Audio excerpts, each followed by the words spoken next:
दिल्ली वालों के लिए खुशखबरी। जी हां, दिल्ली में सफर करना अब और भी आसान और सुविधाओं से भरा होने वाला है।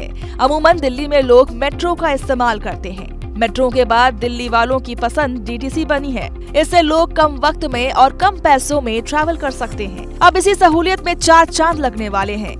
दरअसल अब दिल्ली परिवहन विभाग के बेड़े में 500 और इलेक्ट्रिक बसें शामिल हो गई हैं। 14 दिसंबर को सुबह 10 बजे उपराज्यपाल विनय कुमार सक्सेना और मुख्यमंत्री अरविंद केजरीवाल ने नई बसों को हरी झंडी दिखाई।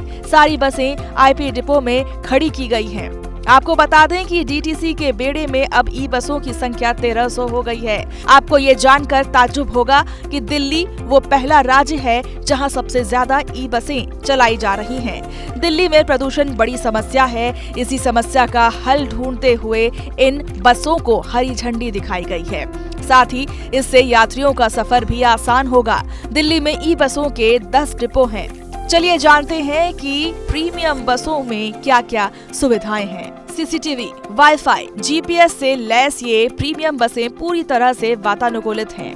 प्रीमियम बसों में आप ऐप से सीट बुक कर सकेंगे और साथ ही साथ इन बसों में पैनिक बटन है, जिससे यात्री अपनी बात को ड्राइवर और कंडक्टर तक पहुंचा सकते हैं। इसके अलावा फायर फाइटिंग सिस्टम लगा हुआ है। पूरी बस 100% इलेक्ट्रिक और 0% स्मोक है।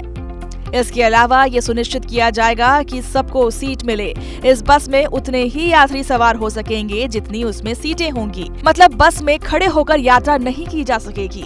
हालांकि इसका किराया डीटीसी की बसों के तुलना में थोड़ा सा ज्यादा होगा। बस का किराया और रूट का निर्धारण एग्रीगेटर कंपनी ही करेगी। वहीं पुरानी दिल्ली में जामिया के लिए जल्द डीटीसी बस सेवा शुरू होगी। बता दें कि इस बस को चलाने का उद्देश्य दिल्ली की सड़कों पर निजी वाहनों के दबाव को कम करना और उन लोगों को बस यात्रा के लिए प्रेरित करना है जो भीड़ में यात्रा करने से बचने के लिए निजी वाहनों का सहारा लेते हैं। दिल्ली के परिवहन मंत्री कैलाश गहलोत ने कहा कि इन 500 इलेक्ट्रिक बसों के आने के बाद दिल्ली में इलेक्ट्रिक बसों की संख्या 1300 हो गई है, जो देश के किसी भी राज्य से अधिक है। इन बसों के आने से दिल्ली में पॉल्यूशन के खिलाफ चल रही जंग में एक अहम कामयाबी मिलेगी।